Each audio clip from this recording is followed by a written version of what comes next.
Welcome back to Yoshi Entertainment, everybody. So I'm a little late with this one, but nonetheless, I'm here. So not too long ago, it was revealed that the actual Jane Doe in the situation, in the lawsuit that I talked about on this channel whenever it first came out, with the 17-year-old who alleged that she was R-worded by P. Diddy, and two other individuals after being affixed, if you will, put on a plane illegally because she was underage. She came out and she did reveal herself to be the ex-wife of the hockey player by the name of Evander Kane. Her name is Anna Kane. They revealed that she is the one who was allegedly in this lawsuit, the 17-year-old at the time. Now, I felt like this was morbidly unsafe for this woman. Now, I've told y'all before, I take this kind of stuff seriously. I'm not one of those kind of people that's going to use false accusers as a reason to not believe possible new victims. Now, y'all know I have to say allegedly, and if this is this young woman who is in this lawsuit, once again, it is morbidly unsafe, I feel like, to reveal her identity to the public, knowing how people feel about these celebrities, knowing how they worship the ground these celebrities walk on, and will literally out here be risking incarceration right along with these celebrities. The only difference is they can't buy their way out, because these people are coming out making these allegations and filing these lawsuits against them. We live in a crazy world. It's unsafe. Although they really didn't have that much of a choice, unfortunately, because of the false accusers coming forward trying to take her story. Y'all know who I'm talking about. The young lady by the name of Misha, who came out claiming that she was the person in this lawsuit, allegedly. And also claiming that she was the young woman on the table who, there's that picture that was floating around, very messed up, very disturbing, of a young woman on the table who was basically naked with food being eaten off of her by celebrities. Allegedly, that was not Misha in either of those situations. And it is sad that people will come forward all for attention and lie about these things. I've said before, we need to call out people who do this kind of stuff, and they do need to face legal repercussions. Now, once again, do y'all need to go out and dox the people, harass them, send them death threats? Absolutely not. Two wrongs don't make a right. And also, it needs to be called out, this culture that we have, once again, of them using the excuse of false accusers to not believe potential new victims. That's unacceptable, because otherwise, these people who are doing these things will be getting away with it, making new victims. Those victims, those people, they don't deserve for their stories to not be heard. They don't deserve to have justice withheld from them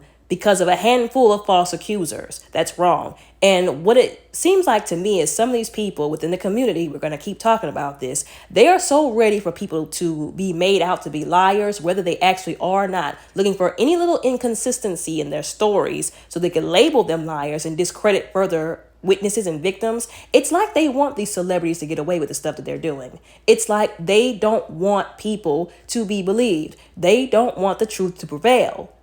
And it's sickening. It really is. It's like any person who they can use, oh, because of this person, we're not going to believe anybody.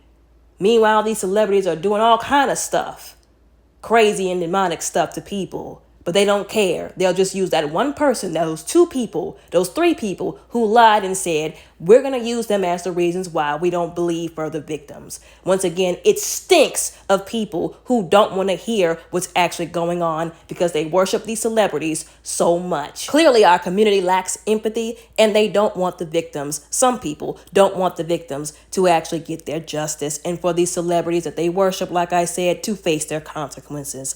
Now, a lot of people were pointing out how they feel like what solidifies her, Anna Kane, being this woman in this photo. People were looking at the photo again, and yes, her skin does look a little tanned, if you will, but remember, this was back in the day. This was back in, the early 2000s, if I'm not mistaken. Back in that time, people used tanning products.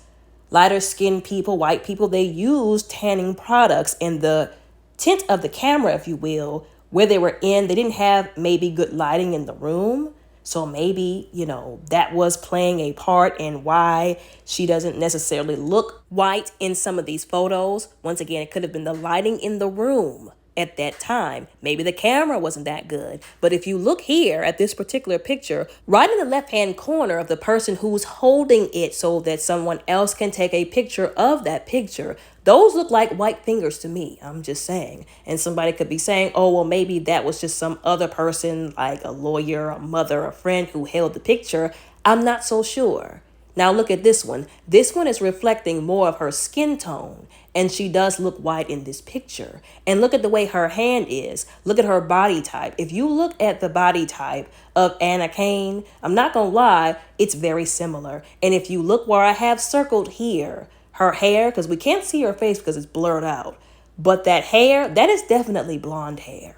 I don't care what anybody says. And this picture shows even more of her actual skin tone. So it's definitely somebody who's white and somebody who's blonde. So it's not hard to believe that it is Anna Kane. Now, the only issue, like I said before, remember when I said people will use any inconsistency, anything to try and discredit these people because they don't want to see the truth about what their favorite celebrities are capable of. They're using this woman's past to throw it in her face to discredit her as a victim, saying that her marriage with Evander Kane was a very rocky one. Apparently, they had some crazy mess going on in that marriage, and they were saying that she was the issue. They were saying, oh, well, she was doing some crazy stuff. He divorced her. He has custody of their child. That's how bad it is. But when you think about all of what she may have went through, y'all know I have to say it that way, if allegedly, I don't know if y'all read that lawsuit. I went over it on this channel, so people should know if you've been following me for a while now, the major details, the summary, if you will, of what happened. You will know the hell that she allegedly, if this is really the person in that lawsuit, y'all know I have to say that, what she allegedly went through. That kind of stuff ruins people. Even into their adult lives, there are people who are still dealing with the extreme trauma that they have had to deal with as a child. So it would explain why she behaved the way she did in that relationship. I'm not excusing it. I'm not justifying it. I've said before, we've got two responses we can choose to our trauma. Do better or do worse. And we must choose with determination and grit to do better and to not let our trauma overtake us. And I'm not saying that like it's some easy thing to do, because it is not. It's so much easier said than done. Once again, it would explain why she behaved the way she did in that situation. I'm not justifying it at the same time. Although this is what I will give her. To our knowledge, at least she wasn't out here victimizing other people in the same way. A lot of people who go through that stuff, they victimize other people in the same way. She didn't do that. Now, did she have some moments, like I said, people were talking about, where she crashed out completely? Apparently so. Although at least she didn't go out and completely brutalize somebody like how she was allegedly. Like I said, they presented her identity because they didn't want people to discredit the situation altogether due to Misha, allegedly, and the lies that were going forth.